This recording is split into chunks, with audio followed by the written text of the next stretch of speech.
당면한 박해의 위기 앞에서 사도들과 초대교회 성도들은 기도를 택했습니다. 대주제여, 만물을 다스리시는 하나님께 마치 만물의 찌꺼기처럼 취급받는 자신들을 돌아봐달라는 간절한 기도가 시작됩니다. 초대교회가 선택한 기도는 한마디로 말씀드리면 말씀에 사로잡힌 기도였습니다. 예수님의 삶과 죽음을 말씀에 조명해서 그 말씀을 비추어 자신들의 삶에 적용한 결과, 열방과 관원들이 초대교회를 박해하는 장면, 그 현재를 어디서 되찾았냐면 바로 시편 2편에서 예수 그리스도야말로 열방과 관원들의 박해를 받으시는 거룩한 분이라는 것을 깨닫게 됐어요. 그런데 하나님이 구별하신 거룩하신 예수 그리스도께서 바로 고난받는 종이라는, 거룩한 종이라는 예수의 이해를 더 깊이 갖게 되었습니다. 여러분, 사도행전 2장에 나오는 오순절 성령 강림은 초대교회의 완성이 아니라 초대교회의 출생입니다. 다시 말씀드립니다. 사도행전 2장에 나오는 오순절 성령 강림 사건은 초대교회의 완성된 사건이 아니라 초대교회가 태생한 사건입니다. 성령께서는 그 이후에도 계속 하나님의 말씀을 공급하시고 다양한 방식으로 교회를 성숙하게 만드십니다. 박해 앞에서 기도할 때에 예수에 대한 더 깊은 이해를 갖게 되었고, 결국 사도들은 자기들 역시 예수 그리스도처럼 구별된 종이라는 것을 깨닫게 됐어요. 그래서 어떻게 기도해야 될지 그 기도의 내용을 깨닫게 됩니다. 제일 먼저 무슨 기도를 했냐면 자신들을 박해하는 자들을 굽어 살펴주시고 또한 박해받는 자신들을 살펴봐달라고 기도합니다. 박해에도 불구하고 복음을 전하는 일에 담대하게 용기를 달라고 기도하고 있고, 자신들이 전하는 복음이 진리라는 사실을 성령께서 기적과 때로는 치유와 또 표적을 통해서 나타내달라고 간절하게 기도합니다. 그 기도에 하나님께서 응답하시죠. 첫 번째는 물리적인 응답을 하셨어요. 땅이 흔들렸습니다. 그런가 하면 두 번째는 인격적으로 응답하셨어요. 성령께서 감동을 주셔서 결단하게 하셨습니다. 그리고 세 번째는 사역적인 응답을 하게 하는데, 응답을 주시는데 계속해서 복음을 전하는 일을 멈추지 않고 해가는 거죠. 여러분, 그 사도들의 기도의 가장 중요한 응답은 뭐냐면 박해로 말미암아 교회가 위기를 만난 것이 아니라 오히려 한 마음으로 기도하고 함께 복음을 전하고 함께 서로를 돌아보는 영적 가족, 다시 말씀드리면 바로 성령으로 하나 된 공동체, 교회가 기도의 응답으로 주어진다는 겁니다. 어떤 면에서 교회가 기도하는 기도의 모든 응답은 성령의 하나 되게 하신 교회를 통하여 우리에게 찾아옵니다. 이게 얼마나 중요한지 모르겠어요. 그래서 바로 이어서 오늘 본문 32절부터 보시게 되면 초대교회가 어떤 모습으로 복음을 전했는지, 그 복음이 진짜라는 증거가 무엇인지 우리에게 교회의 모습을 스케치해주고 있습니다. 자, 오늘 본문 정신 바짝 차리고 들으셔야 되는데, 왜냐하면 여러분의 소유물에 대한 이야기가 나와서 정신을 바짝 차리셔야 돼요. 우리 시대는 정말 돈이 생명보다 귀하게 취급받는 시대예요. 이래선 안 되지만 사실이 그래요. 그리고 교회 안에 있는 성도들조차도 여기에 자유롭지가 않아요. 그래서 오늘 본문을 우리가 좀 꼼꼼히 살펴볼 터인데 여러분이 오해하시지 않고 이 말씀을 잘 들어주시기를 부탁드립니다. 자, 첫 번째입니다. 믿는 무리가 이렇게 되어 있어요. 우리나라 성경에는 믿는 무리, 그러니까 그냥 하나의 무리를 생각하기 쉬운데 본래 헬라어에는 두 종류의 사람들을 표현하고 있는 거예요. 누가가 교회 공동체 성도들을 얘기할 때는 무리라는 표현을 썼어요. 뒤에 여러분 33절 보시면 무리라고 나오죠. 근데 그 앞에 믿는 자라는 말이 포함되어 있어요. 그러니까 헬라어에는 믿는 사람들과 무리예요. 이게 무슨 얘기인가? 이미 성령을 받고 교회 안에 들어가 있는 기존의 성도들이 있고요, 사도들이 복음을 전함으로 계속해서 교회에 유입되는 새로운 성도들이 있었겠죠. 그 두 종류의 사람들이 다라는 뜻이에요. 이미 성령을 받은 사람들, 그리고 전해지는 복음을 듣고 교회에 들어오는 새로운 성도들도 다 한 마음과 한 뜻이 되었다, 이렇게 설명하고 있어요. 여기서 한 마음은 뭐고 한 뜻은 뭐냐 설명할 수 있지만, 그러나 여기 나오는 한 마음과 한 뜻은 문법적으로는 중언법이에요. 한 마음과 한 뜻이라는 것은 한마디로 말하면 진짜 사랑을 했다는 뜻이에요. 그래서 신명기에 보면 하나님께서 이스라엘 백성들에게 이런 말씀 하시지 않았습니까? 너는 마음을 다하고 뜻을 다하고 힘을 다하여. 그 말씀이 마음이 다르고 뜻이 다르고 이걸 얘기하는 게 아니라 결국 진짜 사랑을 하라는 뜻이잖아요.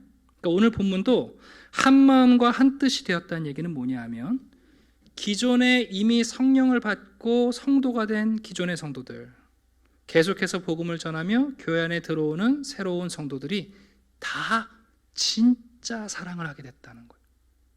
근데 여러분, 그 진짜 사랑이 눈에 보일까요? 안 보일까요? 보이는 거예요.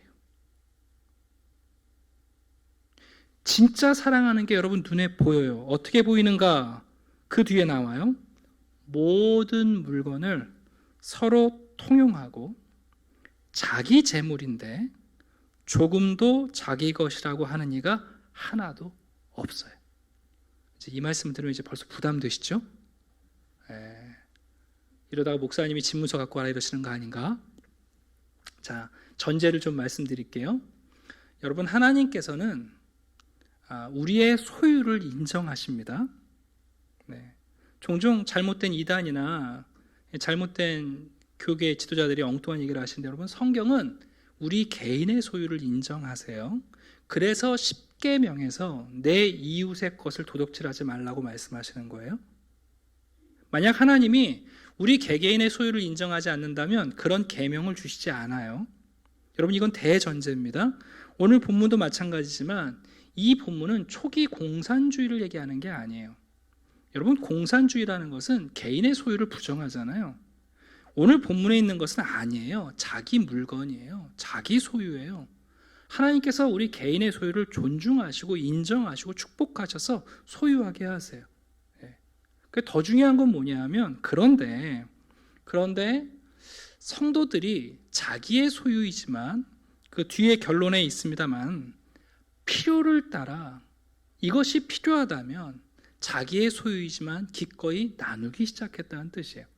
여러분, 이것은 이기주의를 극복하는 것이고 자기중심주의를 극복하는 것인데, 이것은 보통 자연적으로 이루어지는 일이 아니에요. 여기 나오면 통용이라는 단어가 여러분 코이네라는 헬라어입니다. 여기서 코이노니아라는 교제라는 말이 나왔어요. 그러니까 교제라는 것은 뭐냐? 사귐이라는 것은 서로 물건, 가진 소유를 통용하는 거예요. 여러분, 우리가 하나님과 사귄다, 하나님과 교제한다는 것도 무슨 의미일까요? 하나님이 갖고 계신 것을 우리가 통용하는 거예요. 여러분, 그게 하나님과의 사귐이요, 그리고 이것이 성도들 간의 사귐이에요. 이것을 순차적으로 말씀드리면, 성령으로 말미암아 초대교회 교인들은 예수와 새로운 교제를 하기 시작했어요. 예수 그리스도로 말미암아 하나님과 새로운 교제를 하기 시작했고, 그 교제 때문에 이제는 제자들 상호 간에 새로운 교제와 사귐을 하게 된 거예요. 그것이 뭐냐면 눈에 보이지 않는 사랑이 눈에 보이는 거예요. 놀랍지 않습니까, 여러분? 한 마음과 한 뜻으로 하나님을 사랑하고 성도들을 사랑하는 게 눈에 보이는 거예요. 누가 보더라도 여러분, 서로의 물건을 서로 통용하는데 거리낌이 없어요. 33절을 보니까 이렇게 말씀하죠. 사도들이 큰 권능으로 주 예수의 부활을 증언했다.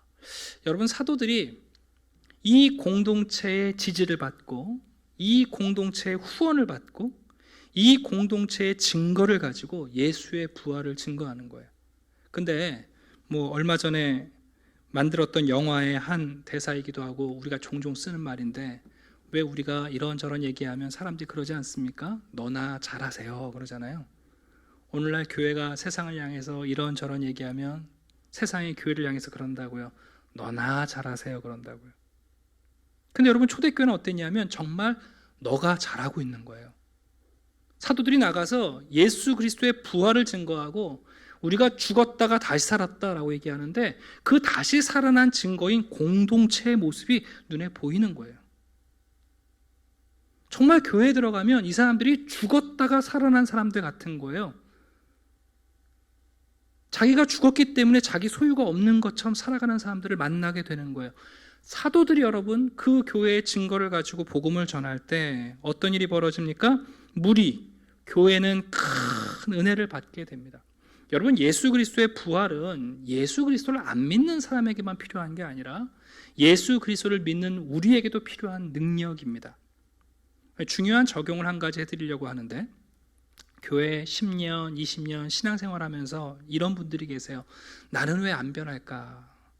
왜 저분은 안 변할까? 왜 우리 엄마는 안 변할까? 여러분 교회 신앙생활 하시면서 변화를 꿈꾸는 분들이 계세요. 개선될 것을 기대하는 분들이 있는데 교회는 엄밀히 말하면 개선을 기대하는 공동체가 아니에요. 이상하다. 여러분 교회는요 변화를 꿈꾸는 공동체가 아니에요. 교회는 부활을 꿈꾸는 공동체예요. 내가 조금 개선되는 거, 내가 조금 더 나아지는 거, 내 인격이 조금 성숙하고 내가 양보심이 생기고 내 이기심이 조금 줄어드는 게 여러분 그게 신앙생활의 변화가 아니에요. 교회는 어떤 곳이냐면 내가 완전히 죽어가지고 신생, 새로운 삶을 사는 거예요. 여러분 초대교회는 개선되지 않았어요. 초대교회는 여러분 부활의 능력을 큰 은혜를 받았어요. 부활의 능력으로 누구든지 교회 안에 들어올 때 성령으로 말미암아 죽었고 다시 사는 경험을 한 거예요. 어떻게 자기 것을 자기 것이라고 주장하지 않나? 여러분 요즘 같은 경우 얼마나 이기심이 극대화되어 있습니까? 자본주의와 세계화가 합쳐져 가지고 우리는 정말 세계를 소유하려는 사람들이에요. 우리는 보통 바벨탑을 쌓는 사람들이 아니라 그 바벨탑을 자기 소유로 삼는 사람들이 됐어요. 오죽하면 여러분 부부가 한 몸이라고 말하는데 부부도 재산을 따로 관리하잖아요. 여러분 이걸 어떻게 극복합니까? 이걸 어떻게 개선합니까? 조금 변할 수 있습니까? 안 됩니다, 여러분.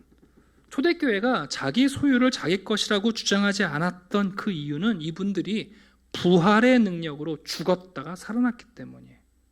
그저 조금 개선되고 조금 양보하고 조금 이기심이 죽고 여러분 그게 아니라 완전히 죽었다가 다시 살아난 거예요.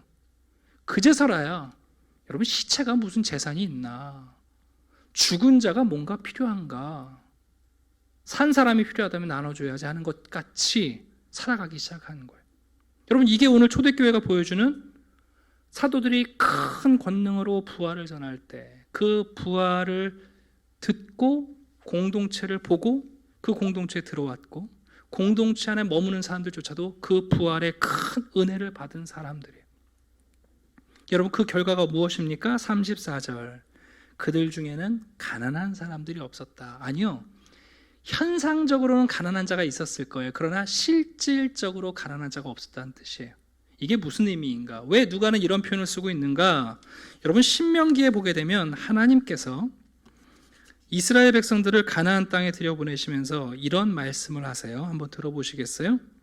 네가 만일 내 하나님 여호와의 말씀만 듣고 내가 오늘 내게 내리는 그 명령을 다 지켜 행하면 내 하나님 여호와께서 내게 기업으로 주신 땅에서 내가 반드시 복을 받으리니 너희 중에 가난한 자가 없으리라. 여러분 이 약속은 이스라엘 백성들이 가나안 땅에 들어가서 각자에게 하나님께서 땅을 분배하시고 소유를 주시면서 너희들이 내 명령대로 행하면 너희 공동체 안에 가난한 자가 없을 것이었던 약속이 지금 성취되고 있다는 거예요.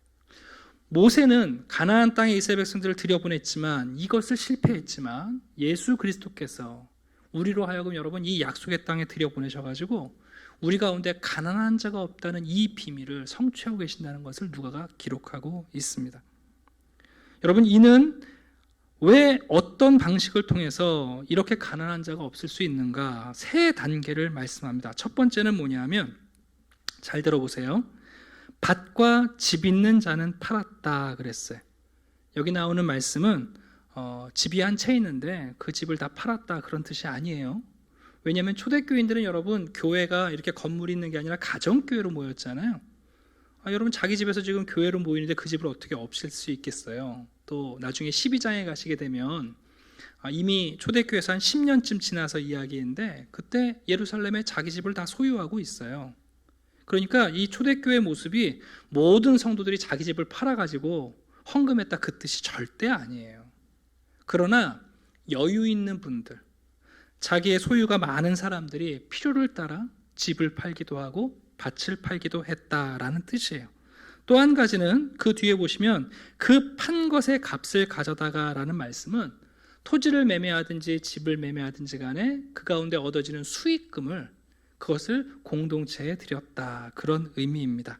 그 다음에 가장 중요한 것은 뭐냐면 그것을 가지고 자기들이 누군가에게 베풀고 나눈 것이 아니라 사도들의 발 앞에 두었다 그렇게 되어 있어요. 여러분 당시 로마나 그리스에서는 어떤 기부를 하거나 구제를 하거나 이렇게 되면요 대단한 명예를 얻고 신분 상승을 해요. 우리 시대도 어떤 기부 같은 걸 하면 유명해지지 않습니까? 근데 여러분 이 초대교회 모습은 어떠냐면 그것을 자신들이 하는 게 아니라 사도들의 발 앞에 맡기고 사도들이 필요에 따라 이것을 나누도록 하는 거예요. 여러분 공산주의는 똑같이 분배를 가리키지만 초대교회는 공산주의가 아니에요. 필요하다면 누군가에게 더, 필요 없다면 누군가에게는 베풀지 않아도 되는, 여러분 이게 성령의 공동체의 모습이라고 우리에게 가르쳐 줍니다. 오늘 본문에 가장 중요한 예가 한 분 나오죠. 그건 누구냐면 바로 바나바라는 분입니다. 이분의 본명은 요셉이고요.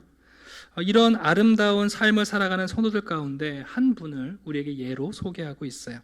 본래 이분은 구브로 키프로스 섬에서 태어난 사람이에요. 레위 족속 사람이었고, 원래 레위 족속은 여러분 이스라엘 문화 가운데는 그 토지를 소유하지 못하게 되어 있었는데 주전 1세기쯤에 이 법이 바뀌어서 레위 족속들도 토지를 소유할 수 있게 됐어요. 그것은 왜 그러냐면 식민지 치하에서 재력이 있는 사람들이 영향력을 확보하기 위해서 레위 사람들이라도 토지를 매매할 수 있도록 이제 법을 바꾼 거죠. 아마도 이분은 이 집안 자체가 매우 부유했던 것 같아요. 여러분들이 알고 있는 마가의 어머니였던 마리아가 이 요셉과 형제지간 아닙니까? 근데 예루살렘에 큰 집을 소유하고 있었고요. 또 이 요셉 역시도 매우 부유했던 사람이라 예루살렘에 토지를 갖고 있었던 것 같아요. 자, 그런데 여러분 이 요셉이라는 사람을 사도들이 별명을 붙여놨어요. 어떤 별명을 붙였냐면 바나바라는 별명을 붙여줬는데, 바나바라는 뜻은 바가 누구누구의 아들 그런 뜻이고, 나바라는 말은 예언자, 나비라는 말이에요. 그러니까 사실은 문자적인 의미는 선지자의 아들, 예언자의 아들 그런 뜻이에요. 그 얘기는 이 바나바라는 분이, 요셉이라는 분이 성도들을 잘 권면하고 위로하고 또 잘 가리키는 분이었던 것 같아요. 자, 그런데 누가는 가로를 열고, 그런데 사도들이 이분을 바나바라고 별명을 불렀을 때 거기에는 이런 의미가 있다 하고 우리에게 무언가를 덧붙여요. 이 바나바라는 말의 뜻을 번역하면 위로의 아들이다 이렇게 돼 있어요. 이 위로라는 말이 파라클레이토스, 성령, 보혜사라는 말과 같은 말이에요. 이것을 좀 정리해두면 이런 거예요. 바나바는 성령의 사람이라는 거예요. 성령께서 우리에게 때로는 권위 있게 말씀하시고 때로는 위로하시는데, 바나바는 성도들을 권위 있게 가리키고 위로할 때에 말과 혀로만 하지 않고, 그 다음 37절 보시게 되면 그가 성도들을 위로하고 권면하고 격려할 일이 있을 때 말로도 충분히 위로할 수 있었던 사람이지만 어떻게 하고 있습니까? 자신의 밭을 팔아서 그 값을 사도들의 발 앞에 두어서 성도들을 물질적으로 구체적으로 사랑하고 있다는 것을 우리에게 보여줘요. 그러니까 바나바는 한마디로 말하면 성령의 사람이에요. 이 공동체가 성령에 의해서 움직이고 있다는 것을 보여주는 매우 상징적인 인물이 되었던 거예요. 빌립보서 2장 1절에 보게 되면 교회가 가지고 있는 자원을 이렇게 소개합니다. 그리스도 안에 무슨 권면이나 사랑의 무슨 위로나 성령의 무슨 교제나 긍휼이나 자비가 있거든. 제가 한번 설명해 드린 적이 있죠. 이 교회가 가지고 있는 자원이 뭐냐면 하나님의 위로, 예수님의 위로, 성령의 위로, 그리고 이분들을 닮은 긍휼과 자비를 베푸는 바나바 같은 사람들이 있다는 거예요. 그것을 보여주는 장면이 바로 오늘 본문의 내용입니다. 오늘 말씀을 종종 우리가 오해할 때가 많아요. 이 본문은 여러분 초기 공산주의를 얘기하는 게 아니에요. 다시 한번 정리해 드립니다. 하나님은 여러분의 소유를 인정하십니다. 네.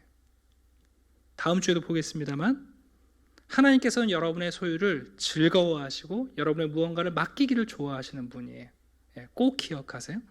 개인의 소유를 부정하는 것은 기독교 정신이 아니에요. 그러려면 십계명에 내 이웃의 것을 도둑질하라는 말은 지워버려야 돼요. 그런데 또 두 번째, 교회에서 말씀하고 있는 것은 여러분의 소유를 다 갖고 와서 공증해가지고 공동체의 소유로 만들어가고 똑같이 분배하는 게 아니에요. 교회가 행해야 할 일은 뭐냐면 바로 필요를 따라 나누어 주는 일이에요. 이게 여러분 중요한 거예요. 그래서 제일 먼저 여러분들에게 꼭 드리고 싶은 말씀은 여러분 이런 모습은요, 오직 성령이 하나 되게 하신 교회 안에서만 이루어지는 일이에요. 이건 여러분 국가가 할 수 있는 게 아니고요, 어떤 조직이나 단체가 할 수 있는 게 아니에요. 여러분 수많은 NGO 단체들, 봉사단체들이 있는데요, 절대 이렇게 운영할 수 없어요. 이건 오직 교회 안에서만 가능한 모습이고요, 심지어 가정에서도 불가능해요. 자신의 소유를 여러분 자신의 것이라고 생각하지 않고 기꺼이 교회와 복음을 위해서, 성도들을 위해서 내어놓는 일은요, 이거는 교회 안에서만 가능한 일이에요. 그리고 다시 말씀드립니다. 어떻게 그런 일이 가능하냐고요? 그건 인간적인 계산으로 되는 게 아니에요. 여러분의 인격이 훌륭해진다고 되는 게 아니고요, 여러분이 양보심이 늘어난다고 되는 게, 여러분의 여유가 많아져서 되는 게 아니에요. 그것은 부활의 권능이 우리를 사로잡을 때만 돼요. 빌립보서 2장입니다. 마음을 같이하여 같은 사랑을 가지고 뜻을 합하여 한 마음을 품어. 어떻게 이럴 수 있는가? 내가 그리스도와 그 부활의 권능과 그 고난의 참여함을 알고자 하여 그의 죽으심을 본받아. 다시 말씀드립니다. 성도들은 변화를 꿈꾸지 않습니다. 여러분, 우리는 부활을 꿈꿉니다. 제가 목회자로 여러분들의 작은 변화를 꿈꾼다면 열심히 훈련시키면 됩니다. 제 눈치 보게 만들면 되고요, 체면 생각하게 만들면 되고요, 경쟁하게 만들면 됩니다. 그러면 조금씩 나아지세요. 적어도. 그러면 교회 공동체는 그런 게 아닙니다. 참된 성령이 하나 되게 하신 공동체는 부활의 능력을 맛보는 겁니다. 그게 어떤 것인지 우리 안에 보여주는 좋은 모범들이 필요합니다. 두 번째는 뭐냐면요, 여러분 이런 모습이 교회 내에서 반드시 이루어져야 한다는 점을 우리가 기억해야 돼요. 어떤 분들은 이러실 거예요. 에이, 목사님 이렇게 살면 이거 위험한데요, 너무 무책임한데요, 이거 너무 무분별한 거 아닙니까? 근데 여러분 그런 말씀 하실까봐 그 뒤에 5장에 보시면 진짜 위험한 게 뭔지 아나니와 삽비라 이야기가 나와요. 뭐가 진짜 위험한 삶인지 나오는 거예요.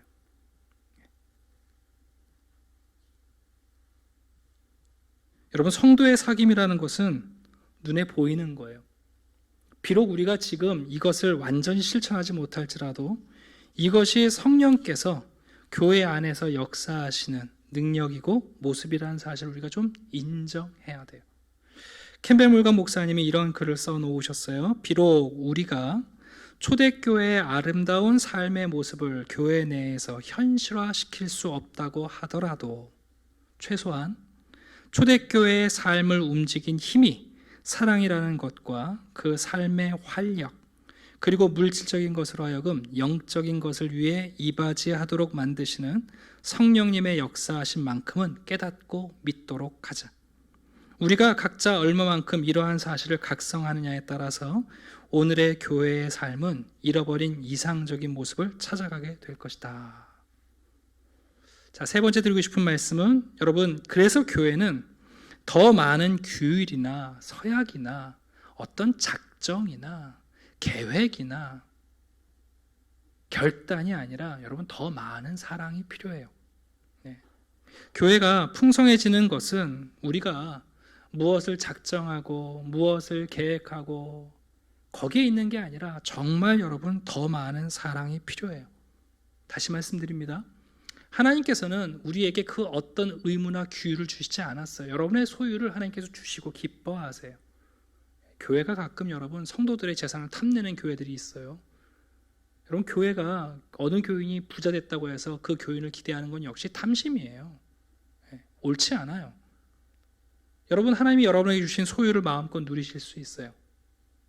그러나 우리가 부활의 권능에 참여하는 순간 그것이 우리의 것이 아니라는 사실을 깨닫기 시작해요.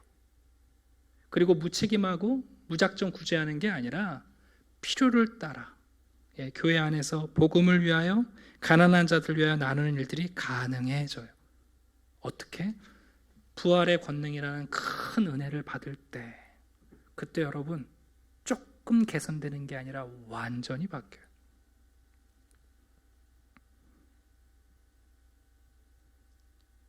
오늘 본문에 나오는 바나바, 이 사람은 성령의 사람이에요. 말로 위로하고 그리고 혀로 사랑하는 사람이 아니라 말과 혀로도 위로하고 격려하지만 그는 또한 구체적으로 형제들의 쓸 것을 책임지는 아름다운 사람이에요. 어떤 면에서 바나바가 지금 하고 있는 것은 놀라운 투자금인데요. 바나바가 이런 헌신을 하고 그의 인생이 어떻게 변화하는지 우리는 사도행전에서 그의 흔적을 또 찾아가기 시작합니다. 여러분 바나바가 했던 것은 구제가 아니라 사랑이었어요. 그래서 바나바는 나중에 사울도 사랑하고요. 나중에 마가도 사랑해요. 자, 말씀을 정리하려고 합니다. 오늘 크게 두 가지 말씀을 드립니다. 첫 번째, 여러분 사도들이 큰 권능으로 주 예수의 부활을 증언했습니다. 사도들의 든든한 배경은 뭐냐 하면 진짜 사랑할 줄 아는 교회였어요. 예수님이 다시 살아나셨습니다. 예수님의 삶을 우리가 살고 있습니다. 그럴 때 사람들이 너나 잘하세요 말하는 게 아니라 진짜 그런 교회를 보여줄 수 있었어요. 여러분 그 부활의 권능은 예수를 안 믿는 사람들이 아니라 교회 안에 있는 성도들에게 큰 은혜가 되어서 그들의 이기심을 뛰어넘고 그들의 자기 소유욕을 극복하고 그리고 필요하다면 기꺼이 교회와 복음과 성도들을 위해 무언가를 나눌 수 있는 아름다운 공동체가 되었습니다. 우리 시대는 정말 기적 같은 일이겠죠? 근데 가끔 여러분 그런 기적이 벌어져요. 여러분 교회가 재력가들을 의지해서 복음 사역을 해서는 절대 안 돼요. 그러나 교회가 복음을 위해서 일을 할 때에 분명히 그런 헌신 있는 사람들을 위하여 하나님께서 뚝을 여시는 경우가 많이 있는 것도 사실이에요. 저는 여러분들에게 하나님께서 좋은 청지기인 여러분들에게 많은 소유를 더하여 주시고 여러분들께서 넉넉해지시는 것이 참 좋아요. 목회자로서 혹시 여러분들 좋은 일 있으면 감추지 않으셔도 돼요. 그러나 하나님께서 여러분들에게 은혜를 주시고 또 때로 여러분들에게 하나님의 필요가 보일 때 그때 결단하시고 큰 성령의 역사를 이뤄내신 일 역시 우리에게 맡겨진 책임이라는 것을 우리가 기억할 필요가 있습니다. 이 아름다운 모습을 재현해낼 수 있고 또 살아낼 수 있는 귀한 교회가 되기를 주님의 이름으로 축원합니다. 기도하겠습니다. 아버지 하나님 감사합니다. 오늘도 생명보다 물질을 더 가치 있게 여기는 참 힘든 세상을 저희들이 살아가고 있습니다. 분명히 생명이 물질보다 귀하다는 것을 알고는 있지만 그러나 기꺼이 물질을 위해 생명을 포기하는 일들이 우리 가운데 비일비재합니다. 아버지 하나님 부활의 권능으로 우리를 새롭게 하여 주시옵소서. 종교 생활로 조금씩 개선되어지고 인격적 훈련을 하는 것이 아니라 예수의 부활의 권능이 우리에게 큰 은혜가 되어 우리의 생명을 주님의 것으로 주장하고 우리의 소유를 주님이 쓰시겠다 하실 때에 필요를 따라 나눌 수 있는 기적 같은 삶을 살게 해 주시옵소서. 바나바처럼 성령의 사람들이 나오게 하시고 말과 혀로 권면하고 위로할 뿐만 아니라 구체적인 눈에 보이는 사랑을 실천해낼 수 있는 귀한 일꾼들을 허락해 주시옵소서. 우리가 복음을 증거할 때에 그 복음의 현실을 살아내고 있는 공동체를 통하여 당당하게 하시고 이 아름다운 역사가 우리 가운데 재현될 수 있도록, 또 이 아름다운 이상의 이야기가 우리 가운데 실천될 수 있도록 주님 우리를 축복하여 주시옵소서. 감사드리며 예수 그리스도 이름으로 기도드립니다. 아멘.